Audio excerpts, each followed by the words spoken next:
தூங்காத அரசன். தூரத்திலுள்ள ஒரு ராஜ்யத்தில் ஆடம்பரமும் பணிவும் கொண்ட ஒரு அரசன் வாழ்ந்து வந்தான்.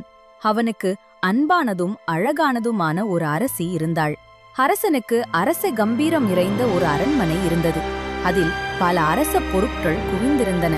அவனுடைய படுக்கை பருத்தி போல மென்மையானது. படுக்கை துணிகள் பட்டு போல் மென்மையும் தூய வெண்மையும் கொண்டவை. அவனுடைய அறை மலர்ந்த பூக்களின் மணத்தால் கமழ்ந்தது. ஆனால் இவ்வளவு வசதிகளும் இருந்த போதும் அரசன் இரவில் நன்றாக தூங்க முடியவில்லை என்று முறையிட்டான். ஒரு நாள் அரசி தனக்காக ஒரு புதிய கிரீடம் வாங்க நினைத்தாள். அந்த கிரீடம் விலை மதிப்புள்ள ரத்தினங்களால் அலங்கரிக்கப்பட்டதாக இருக்க வேண்டும் என்று அவள் ஆணையிட்டாள்.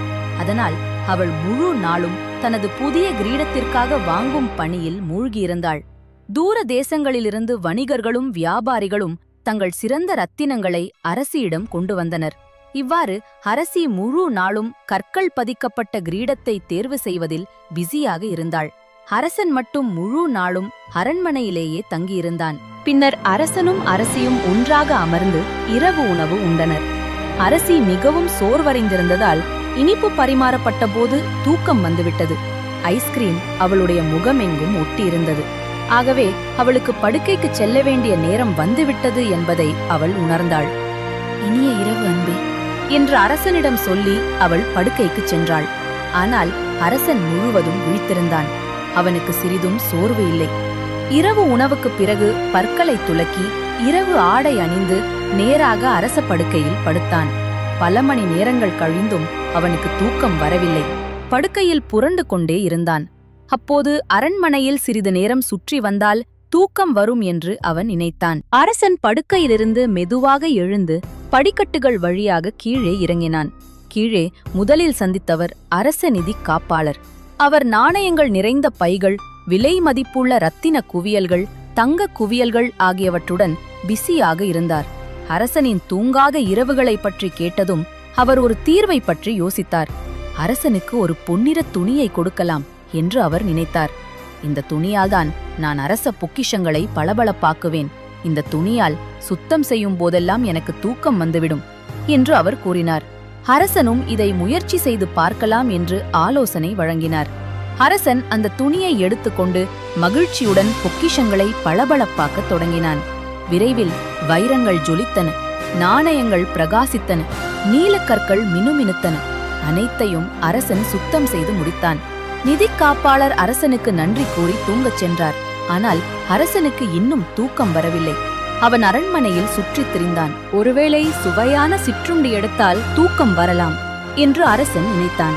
ஆகவே அவன் சமையலறைக்குச் சென்றான். அங்கு அடுத்த நாள் ரொட்டி செய்ய மாவை பிசைந்து கொண்டிருந்த சமையல்காரரை பார்த்தான்.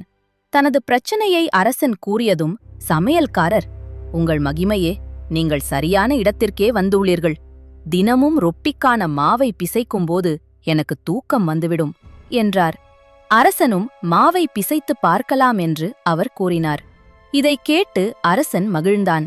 அவன் முன்னால் ஒரு பெரிய அளவு மாவை வைத்துக்கொண்டு அழுத்தி மடித்து தள்ளி மென்மையான மாவாக மாற்றினான். சமையல்காரர் அரசனுக்கு நன்றி கூறி படுக்கைக்குச் சென்றார். ஆனால் அரசனுக்கு இன்னும் தூக்கம் வரவில்லை. மாவின் தூள் மூக்கில் சென்றதால் அவனுக்கு தும்மல் வந்தது. பின்னர் அரசன் வெளியே தோட்டத்தில் சிறிது புத்துணர்ச்சி காற்று வாங்கலாம் என்று நினைத்தான். அழகான அரச தோட்டத்தில் நடந்து கொண்டிருந்த போது புல்களை வெட்டி கொண்டிருந்த தோட்டக்காரரை சந்தித்தான். அரசன் தனது தூக்கமின்மையை பற்றி கூறியதும் தோட்டக்காரர் உடனே ஒரு தீர்வை சொன்னார். தினமும் புல்களை வெட்டும்போது எனக்கு தூக்கம் வந்துவிடும் என்றார். ஒவ்வொரு புல்லும் ஒரே உயரத்தில் இருக்க வேண்டும் என்று அவர் கவனமாகச் செய்வார். இதை கேட்ட அரசன் கத்தரியை எடுத்துக்கொண்டு மந்தியிட்டு புல்களை வெட்டத் தொடங்கினான். அதே நேரத்தில் அரசி நள்ளிரவில் விழித்தாள். தோட்டத்தில் அரசன் மண்டியிட்டு வேலை செய்வதை அவள் பார்த்தாள்.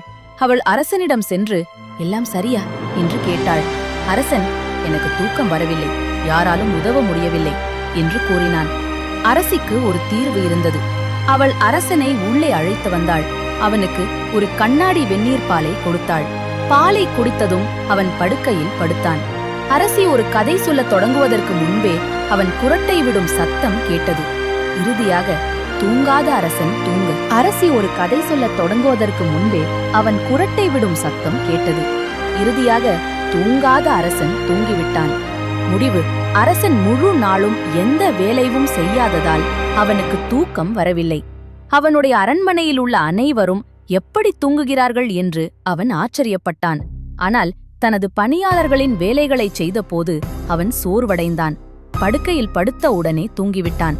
ஆகவே இந்த குழந்தைகளுக்கான அரசன் கதையின் நெறி என்னவென்றால், ஒரு நாள் முழுவதும் கடினமாக உழைத்தால்தான் இனிய இரவு தூக்கம் கிடைக்கும்.